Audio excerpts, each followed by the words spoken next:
Économique de notre pays.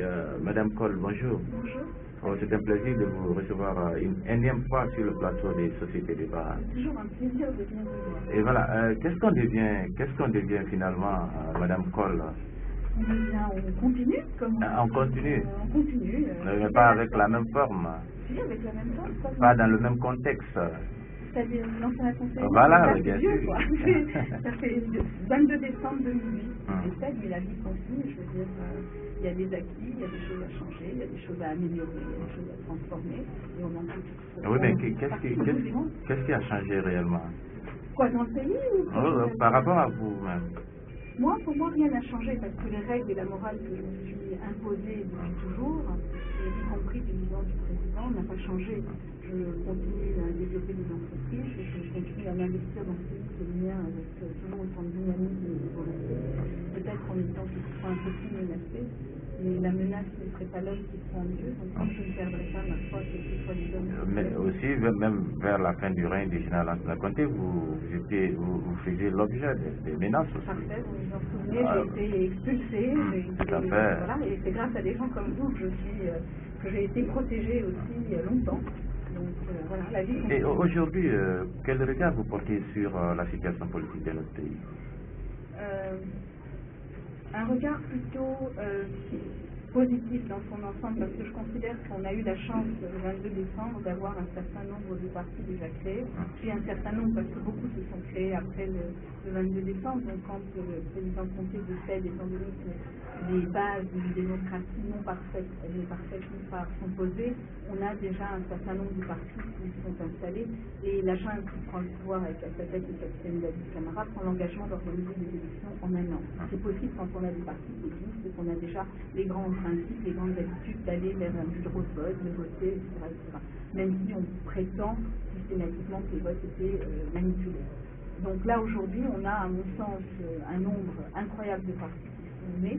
À la fin du premier tour, eh bien, on a pu écluser, on sait qu'on a beaucoup de 0-0 et qu'on a des grands leaders qui vont se rejoindre. Ce qui m'a choqué au début du premier tour, je ne sais pas trop Khaled, mais moi, ce qui m'a choqué véritablement, c'est cette vision que tous ces chefs potentiels présidents pensaient pouvoir donner de la Guinée. C'est-à-dire que dans les grands pays, on va prendre l'exemple des États-Unis, il y a deux grands partis. D'accord, on a deux visions qui sont souvent d'ailleurs complémentaires, un peu différentes mais souvent complémentaires. Nous, on était capable quand même d'avoir 24 visions pour un pays de 10 millions d'habitants. C'est-à-dire que tous ces hommes qui se prétendaient intellectuels, c'est vrai qu'on avait quelques analphabètes dedans, je vous le conseille, mais pour les 20 intellectuels qui couraient, ils n'ont pas été capables de s'asseoir avant et de réfléchir sur un projet de société commun. Et donc, on s'est retrouvé avec 24 candidats. Ça a fait partie des choses qui m'ont à la fois choqué et amusé. Vous pensez que ces grands leaders, ces grands partis ne possèdent pas des vrais projets de société? Non, je pense que chacun à leur façon ont des projets de société qui ne sont pas nécessairement suffisamment connus pour ma part du grand public. Est-ce que c'est un manque de communication de ces projets ou tout simplement c'est parce que c'est pas efficace? Je ne sais pas si c'est un manque d'efficacité parce que je n'ai pas eu la chance, j'ai écouté de nombreux débats, dont certains sur vos ondes, j'ai pas eu la chance de clairement comprendre les projets de société, même des deux grands leaders qui aujourd'hui sont en compétition. Je sais qu'ils ont chacun des grands axes, mais dire qu'ils ont présenté clairement des grands projets de société, pour ma part, j'ai pas eu, je ne mentirai pas aujourd'hui, je ne l'ai pas fait hier, je ne vais pas commencer aujourd'hui, je n'ai pas eu la transparence d'un véritable grand projet de société. On parle de libéralisme, pour moi il existe déjà, il existe dans la mesure où en 84, quand Conté prend le pouvoir, quand l'armée prend le pouvoir, parce que c'est pas Conté seul, on ne peut pas circuler, on ne peut pas commercer, etc. Et progressivement ils installent la possibilité de voyager, la possibilité d'avoir un simple passeport, ce qui était inconcevable jusqu'en 1984 dans notre pays, de pouvoir circuler, de pouvoir commercer. Donc le libéralisme de base est installé. Ce sur quoi j'aimerais avoir des explications claires, c'est ce que comptent faire ces deux futurs potentiels chefs de l'État sur toutes les grandes règles qui vont remettre de l'ordre. Oui, Chantal, en quoi la méconnaissance des programmes des différents leaders pose problème? Ça permet d'entretenir le doute sur l'ethnocentrisme. Ça, c'est ça mon problème. C'est-à-dire qu'aujourd'hui, on est en train de diaboliser deux leaders, deux tendances, et on est en train de focaliser sur l'ethnocentrisme. Et ça, honnêtement, c'est quelque chose qui me dérange parce que je pense que dans notre pays, on a dépassé ça. J'ose le croire. Qu'on ait des cicatrices qui soient mal refermées, je peux le comprendre parce qu'on n'a pas été capable de s'asseoir et de se dire un certain nombre de choses.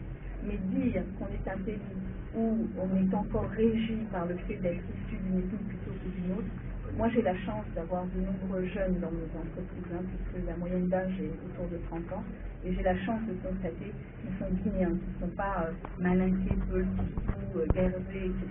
Vous-même, vous êtes chef d'entreprise, vous ne recrutez pas avec la couleur d'origine de votre ethnie ou de votre famille. Vous recrutez point et vous sentez ça dans l'ensemble de vos équipes quand elles travaillent, elles ont toutes quelque chose à apporter.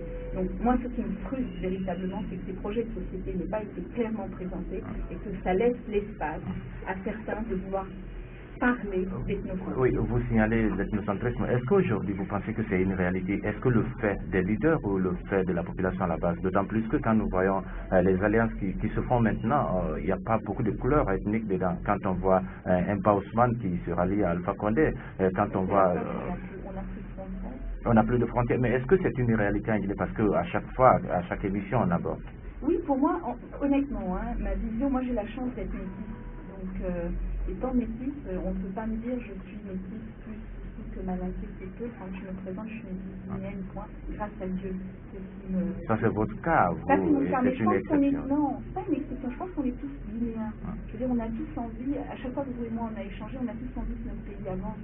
Et quand vous descendez dans la rue, que vous parlez à des jeunes tabliers qui sont peuls ou à des jeunes menuisiers qui sont malinqués, ils ont tous envie de gagner leur vie décemment, de nourrir leur famille et de voir leur pays avancer. Je pense qu'il y a des grands projets qui sont des réalités et on a dépassé cet ethnocentrisme qu'on veut absolument nous mettre au-dessus de la tête comme une épée de Damoclès.